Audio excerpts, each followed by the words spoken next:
Chapter जिसमें आपको दिखाऊंगा पुतिन पर हमला, चीन अलग अटैक की तैयारी में। भाई मोदी की मार से पाकिस्तान को बचाने वाला ही नहीं बचा क्या? रूस भयंकर गुस्से में है, दो मुस्लिम देश आपस में भिड़ गए हैं। 2026 में भयंकर युद्ध का धमाका होने वाला है क्या? अब इसका चैप्टर 2026 में मोदी पाकिस्तान के साथ क्या करने वाले हैं, इसे लेकर पाकिस्तान में भयंकर खौफ अभी से चल रहा है। लेकिन मुनीर के लिए नई आफत तब आ गई जब दुनिया में नए युद्ध के मोर्चे खुल गए। कैसे पाकिस्तान को मोदी का नया भारत मारेगा और कोई बचाने भी नहीं आएगा, आज इसके बारे में आपको बताऊंगा। क्योंकि आप देखिए कि 2025 में दुनिया ने कई युद्ध देखे। रूस यूक्रेन वाला तो चल ही रहा है, भारत ने पाकिस्तान को ऑपरेशन सिंदूर में गजब फोड़ा, इजराइल हमास की जंग हुई। लेकिन 2025 खत्म होने से पहले जंग का ऐसा ट्रेलर दिखा है जिसने 2026 में क्या होने वाला है इसकी झलक दिखा दी है। भाई साल 2025 खत्म होने से पहले पीएम मोदी के दोस्त पुतिन के घर पे हमला हो गया और हमले का शक यूक्रेन पर जताया जा रहा है। पीएम मोदी जो रूस यूक्रेन युद्ध को बातचीत से खत्म करने की बात कर रहे हैं, वो भी हमले से हैरान रह गए भाई कि पुतिन के घर पे हमला हो गया। पीएम मोदी भी अपने दोस्त पुतिन के घर पर हुए हमले को लेकर टेंशन में। पुतिन के घर पर हमले के बाद रूस यूक्रेन युद्ध भयंकर मोड़ ले रहा है, जिससे ट्रंप अलग हैरान परेशान है। रूस यूक्रेन युद्ध से दुनिया पहले से ही परेशान थी, लेकिन 2026 तो और धमाकेदार होने वाला है। 2026 की शुरुआत में ही दुनिया में कई युद्ध भड़क सकते हैं। भाई आप देखिए, चीन ने ताइवान को 7 तरफ से घेर लिया है। ताइवान के पास चीन मिलिट्री ड्रिल कर रहा है। चीन कभी भी ताइवान पर अटैक कर सकता है कहा जा रहा है। उधर दो मुस्लिम देशों के बीच झड़प हो रही है। सऊदी अरब और यूएई के बीच तनाव बढ़ गया है। सऊदी अरब ने यूएई समर्थित गुट पर हमला कर दिया है। इधर पुतिन पर हमले के बाद रूस अलग गुस्से में है। रूस के न्यूक्लियर हमले की आशंका बढ़ गई है। साथ ही 2026 में ऑपरेशन सिंदूर पार्ट 2 होगा और भारत जो है वो पाकिस्तान को फोड़ेगा, पीओके लाएगा, ऐसी भी चर्चाएं हैं। यानी दुनिया में कई नई कॉन्फ्लिक्ट एरिया तैयार हो रहे हैं। कई देशों के बीच तनाव बढ़ रहा है और 2026 में कई और युद्ध भड़क सकते हैं। इन युद्धों के बारे में आपको समझना होगा। भारत की भूमिका क्या होगी, पाकिस्तान पर क्या एक्शन होगा, यह सब बताऊंगा। लेकिन पहले ट्रेलर देखिए।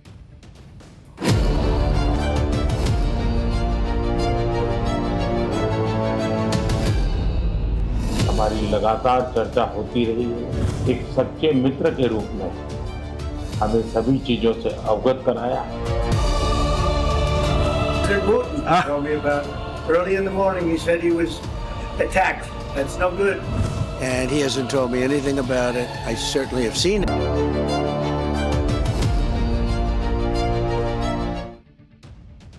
दुनिया में जो नए युद्ध शुरू हो सकते हैं वो आपको बताऊंगा, लेकिन उससे पहले वो खबर जिसने दुनिया के होश उड़ा दिए।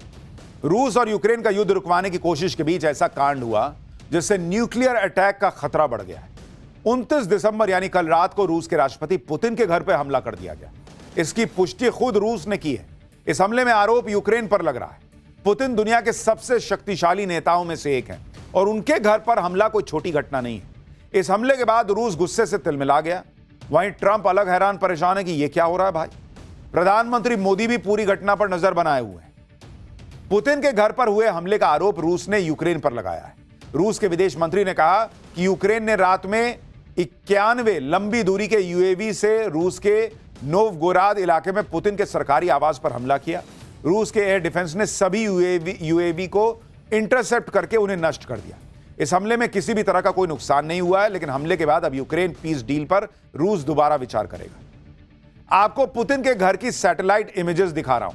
यह तस्वीर नोवगोराद इलाके में पुतिन के घर की है, जो बहुत बड़े एरिया में फैला हुआ है। इसी घर पर ड्रोन से हमला किया गया, जिसे नाकाम कर दिया गया। पुतिन के घर पर हमले से रूस भयंकर गुस्से में है और इस हमले का जवाब रूस कैसे देगा, इसको लेकर दुनिया टेंशन में है। पुतिन के घर पर हुए हमले से पीएम मोदी भी चिंतित है। पीएम मोदी और पुतिन के बीच काफी अच्छे संबंध हैं। दोनों की दोस्ती पुरानी और गहरी है। हाल ही में जब पुतिन भारत आए थे तो पीएम मोदी के साथ उनकी कार में बैठक हुई थी। पुतिन के घर पर हुए हमले पर पीएम मोदी ने चिंता जताते हुए कहा कि रूस के राष्ट्रपति के घर हमले की खबरें बेहद चिंताजनक है। चल रहे राजनयिक प्रयास दुश्मनी को खत्म करने और शांति हासिल करने का सबसे कारगर तरीका है। हम सभी संबंधित पक्षों से आग्रह करते हैं कि वो इन कोशिशों पर ध्यान दें। ऐसे किसी भी प्रयास से बचें जो इसे कमजोर कर सकते हैं। पुतिन के घर पर हुए हमले के बाद यूक्रेन में भी खौफ का माहौल है। यूक्रेन को भी रूस के बदले का डर सता रहा है। इसलिए यूक्रेन ने फौरन इस हमले से पल्ला झाड़ लिया। यूक्रेन ने पुतिन के घर पर हुए हमले पर कहा कि रूस के आरोप झूठे और बेबुनियाद हैं। रूस इस तरह के झूठ पहले भी बोलता रहा है। इस हमले का मकसद क्रेमलिन को यूक्रेन पर हमले जारी रखने का बहाना देना है। ज़ेलेंस्की ने कहा कि रूस पहले ही कीव में सरकारी इमारतों को निशाना बनाता रहा है। यह बहुत जरूरी है कि अब दुनिया चुप न रहे। हम रूस को स्थायी शांति हासिल करने के काम को कमजोर नहीं करने दे सकते। यानी ज़ेलेंस्की ने उल्टा रूस पर डाल दिया कि लोग झूठे बोल रहे हैं। ज़ेलेंस्की ने पुतिन के घर हमले को रूस की साजिश बता दिया। उधर पुतिन के घर हुए हमले से ट्रंप भड़के हुए हैं। ट्रंप ने कहा कि पुतिन के घर पर हमले की जानकारी खुद पुतिन से उनको मिली है और इस बात से वो बहुत ज्यादा गुस्से में है। ये सब करने का ये सही समय नहीं है। यानी ट्रंप को भी आग लग गई कि क्या ये यार यूक्रेन, हम यहां युद्ध रुकवाने की बात कर रहे हैं, ये उधर पुतिन के घर पे हमले कर रहा है। अमेरिका के ही दम पर ज़ेलेंस्की इतने दिनों से रूस से जंग लड़ रहे हैं। सुनिए ट्रंप ने पुतिन के घर पर अटैक को लेकर क्या कह दिया है। President Putin told me about it. Early in the morning, he said he was attacked. That's no good. It's no But good. Russian officials Don't said forget, the Tomahawks. I stopped the Tomahawks. I didn't want that. Because we're talking about, it's a delicate period of time. But This is not the right time. It's one thing to be offensive, because they're offensive. It's another thing to attack his house. It's not the right time to do any of that. Putin वो नेता नहीं है जो इस तरह के हमले भूल जाए और यही वो बात है जिससे दुनिया परेशान है। एक बात तो तय है कि पुतिन इस हमले का बदला जरूर लेंगे और वो किस तरह का होगा इसके बारे में अभी से चर्चाएं शुरू हो गई। एक्सपर्ट्स का कहना है कि पुतिन के घर हमले से न्यूक्लियर वॉर शुरू हो सकती है। यह हमला रूस के न्यूक्लियर कमांड सेंटर पर हमला था। पुतिन के घर में खास कम्युनिकेशन नोड्स होते हैं जिससे वो परमाणु हमले का आदेश दे सकते हैं। हमले के बाद रूस अब न्यूक्लियर अटैक कर सकता है। इस हमले से शांति वार्ता खटाई में पड़ सकती है जिसके बाद दुनिया भर में लड़ाइयां शुरू हो सकती हैं।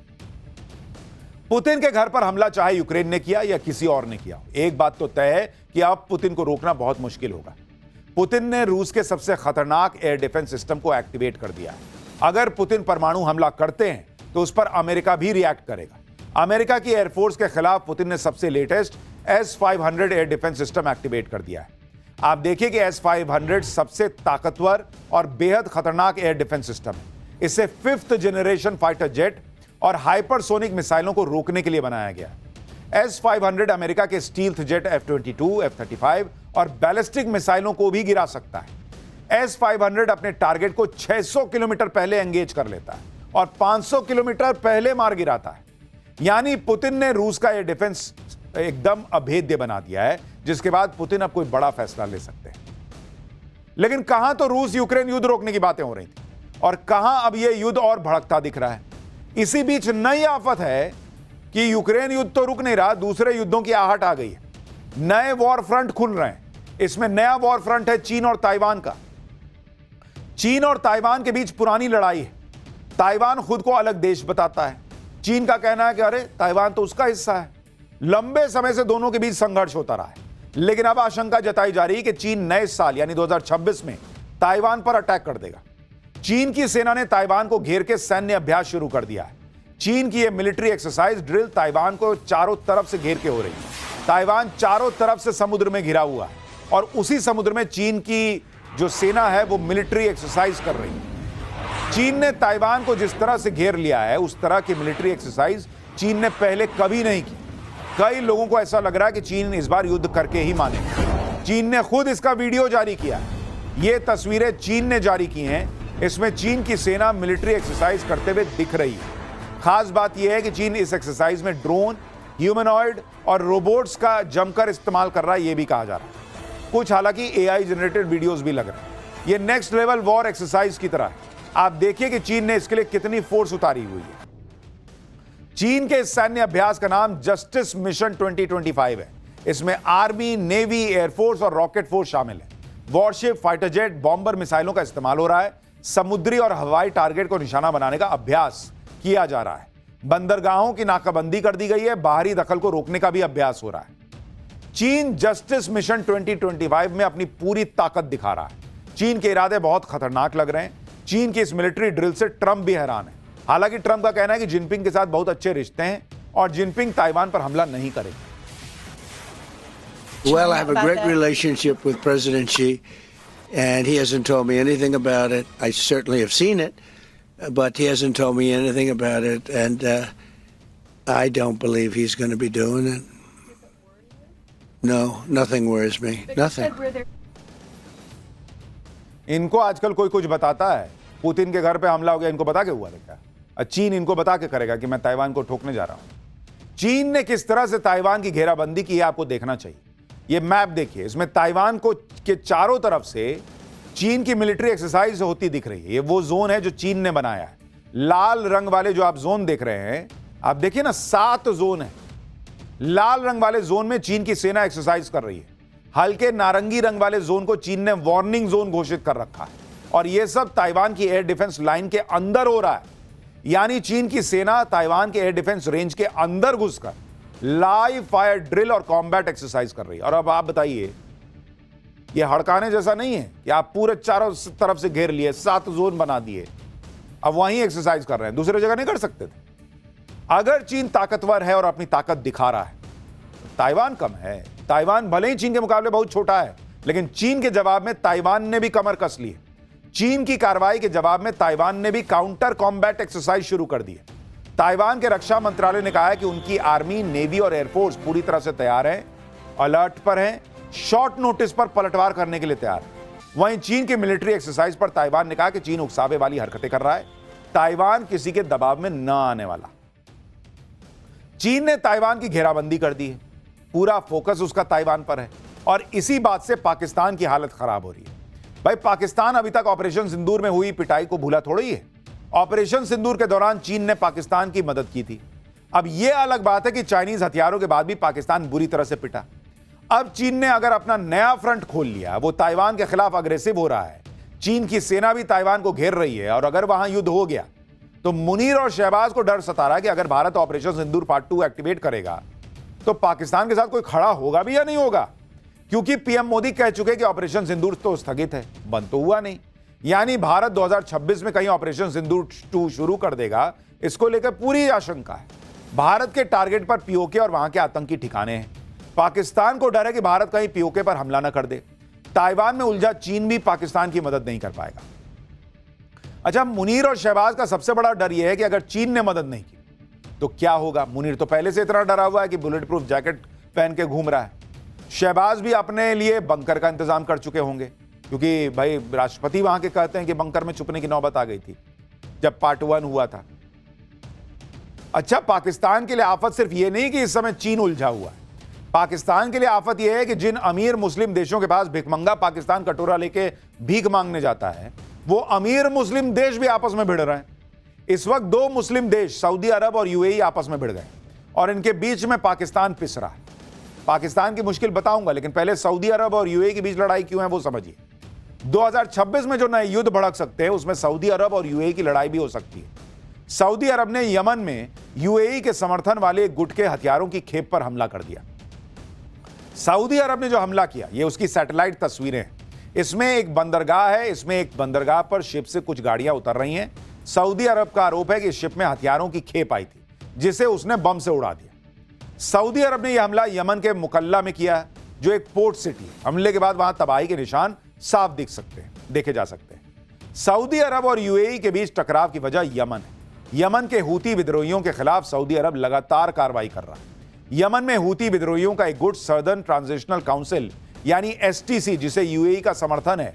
सऊदी अरब का कहना है कि एसटीसी के लिए यूएई ने हथियार भेजे थे, जो सऊदी अरब के लिए खतरा है। इस वजह से सऊदी अरब ने हथियारों की खेप पर हमला कर दिया। इसी के साथ सऊदी अरब ने यूएई को 24 घंटे के अंदर यमन से अपने सैनिकों को हटाने की चेतावनी भी दे दी।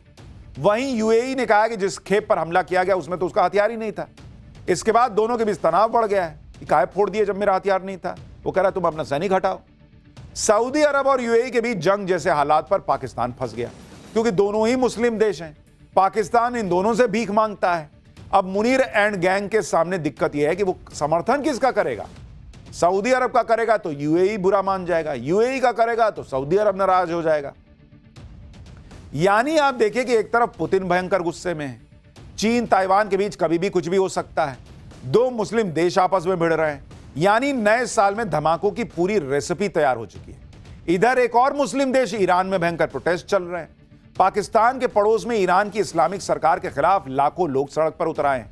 ईरान में सालों बाद इस तरह की भीड़ सरकार के खिलाफ सड़क पर उतरी है। ईरान में खामेनेई को सत्ता से हटाने की मांग हो रही है। ईरान का जेन ज़ी भी इस प्रोटेस्ट में बढ़ चढ़कर हिस्सा ले रहा है। इन सब का कहना है कि खामेनेई की नीतियों की वजह से ईरान की इकॉनमी डूब रही है। ईरान में महंगाई दर 42% से ज्यादा है। खाने पीने की रोजमर्रा की चीजें महंगी हो रही हैं। लोगों में इस कदर गुस्सा है कि वो पुलिस के लाठीचार्ज के बाद भी पीछे नहीं हट रहे। पुलिस आंसू गैस के गोले दाग रही है। गुस्साई भीड़ उसके बाद भी नारेबाजी कर रही है। कुल मिलाकर ईरान में पब्लिक ने सरकार के खिलाफ जंग छेड़ दी। तो भैया दुनिया में 2026 में बहुत उठापटक होगी ऐसा लग रहा है। लेकिन भैया उठापटक तो सोने और चांदी के दाम में भी हो रही है। अगला चैप्टर देखिए, ऐसा क्या हुआ कि सोना चांदी दोनों के रेट गजब गिरने लगे हैं। 2026 में और कीमत गिरेगी क्या? गोल्ड, चांदी या शेयर मार्केट 2026 में कौन करोड़पति बनाएगा? क्या खबर आ रही है अब इसका चैप्टर। सोने और चांदी के दाम ने इस साल रिकॉर्ड बना दी और उसकी उम्मीद किसी को नहीं थी। अब कई लोगों को लग रहा है कि उनकी गाड़ी छूट गई। सोच रहे हैं काश जब रेट कम था तब खरीद लिया होता। सोने और चांदी के दाम अभी तक रॉकेट बने हुए थे, लेकिन साल खत्म होते होते सोने और चांदी ने ऐसा गोता लगाया कि लोगों के होश उड़ रहे हैं। सोना चांदी का जो दाम ऑल टाइम हाई होने का रिकॉर्ड तोड़ रहा था, वो साल के आखिरी दिनों में धड़ाम हो गया है। चांदी में बड़ा निवेश करने वालों को तो बहुत बड़ा झटका लगते लगते बचा। एक दिन में चांदी के दाम ने ऑल टाइम हाई का रिकॉर्ड बनाया, लेकिन